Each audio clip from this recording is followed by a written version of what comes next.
Namaste, yogis. Welcome back to the vlog.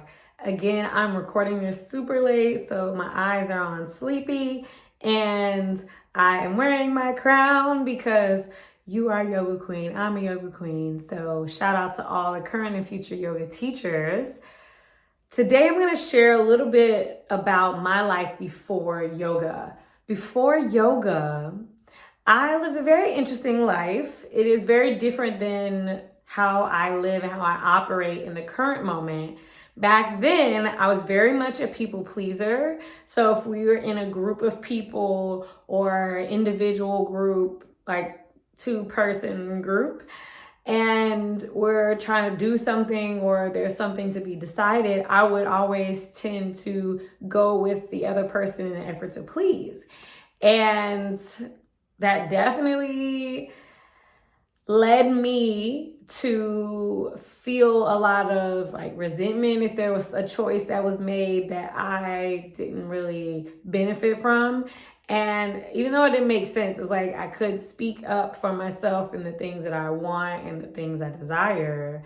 And instead of doing that, I used to go along with what other people wanted, even if it was like unfavorable to myself. And I feel like that showed up in my body, that disconnection energetically from prioritizing myself. I also was doing that on the physical level. I was eating the cheapest foods that were possible. I mean, of course, you could always use an excuse, oh, it's college, so people just eat whatever. And I just happened to still be eating fast food and all those things even after college. And dairy and gluten and other things that were in my diet that I was not even aware of until I cultivated my relationship with self. And so I noticed cutting out, there was a McDonald's right next to the yoga studio where I had a great relationship. I would always go to the studio and I would leave the studio like yoga stone, or like, yeah, yoga, namaste. And then pull up in to get just some fries at the fast food restaurant. And I would notice later that I felt the exact opposite. I was feeling sluggish. I was feeling like little aches and pains in my body. And that led me to remember, okay, like I was feeling good earlier today. So when did I stop feeling good? And then when I ask those types of questions, my brain starts to search. So it's like a little better than Google when you're thinking about creating a relationship with yourself. So instead of just immediately looking something up, if you ask the question, your brain tries to find the answer. That's part of its role. So I asked the question and I remembered eating the fast food, and it was specifically fried as well. So I used that as my navigation. A lot of people think that yoga teaching can be mostly health and wellness industry. I really see it as a relationship industry. This is a relationship with yourself, and it does permeate other categories in the world. Like it could be considered health, it could be considered exercise, it could be considered mental health, it could be considered like breathing practice. I mean, there's some different ways that we can take yoga.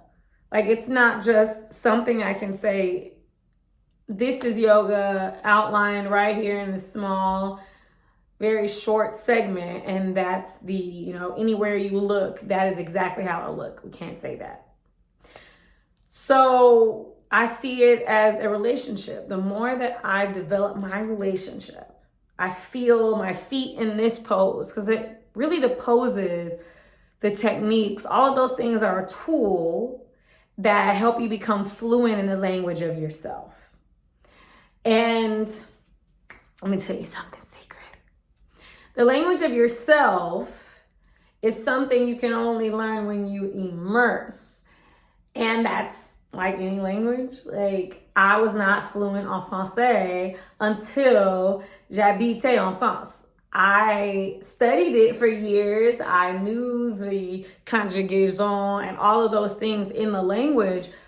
However, being there, speaking, hearing, not having people speak to me in English, those types of things, ça changeait the way that I hear the language, the way that I deliver the responses. And so that is very much how I've developed this relationship with my physical, my energetic body.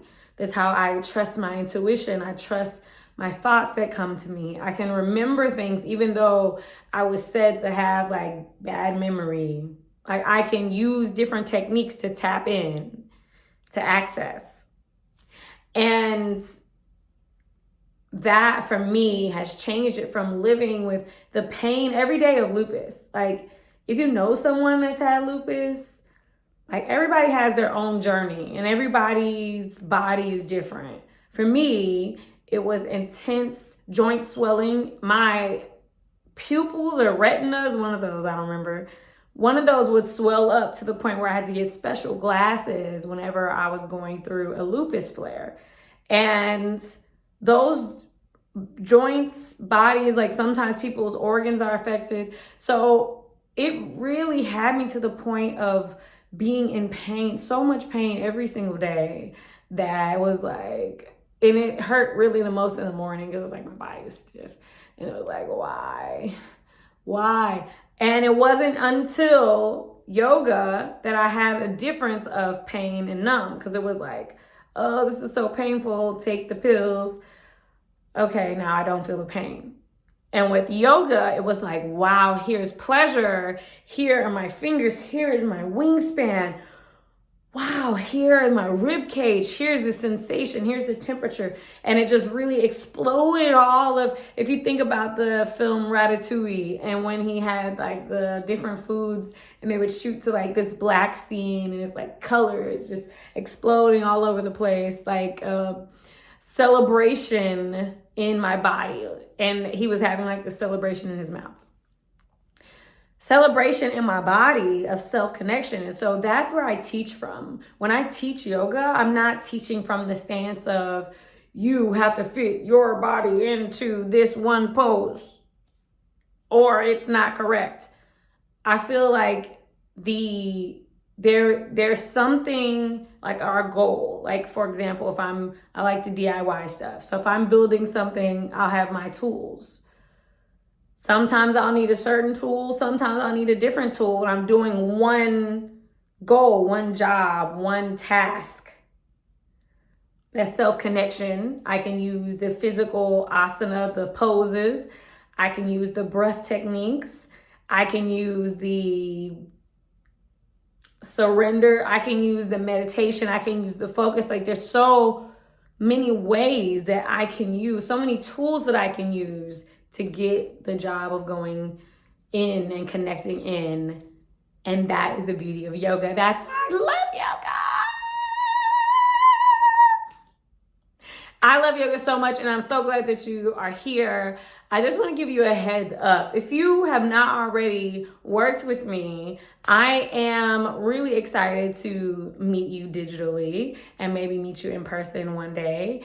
I will be hosting some challenges that are very specific to yoga teachers. So this is the Yoga Event Challenge. And the goal is to prepare you, get you ready to host your first yoga event. If you've hosted a yoga event before and you're like, it didn't really work out, I want to, have a system, I want to, go through something and be in community, then you can still join. Come with us. We're going to be working on yoga events so that you can share your message, your story, just like I share mine, and just like other teachers out there share their stories to help facilitate the breakthroughs or transformation or lessons or whatever it is that you took away from my story. And so it's very possible for you to be hosting events, even if you don't think you're ready, even if you're not super confident, and you know that you want to stand out in the yoga industry. You know that you want to be seen as an authority in yoga. You know that you want to have an impact that actually goes and makes a difference in your community, and not just feel like you're spinning your wheels and not really getting where you want to be. And that's why I love events. So I recommend that you make it happen. Join me. I offer some of them for free. So check out, hopefully when you see this video, you'll get in and be able to join us and take massive action, because that is what abundance is connected to. And well, there's a lot of different things abundance is connected to. One of the things abundance is connected to is massive action. So I invite you to take that, see the links down below, and I will see you in the next video. Namaste.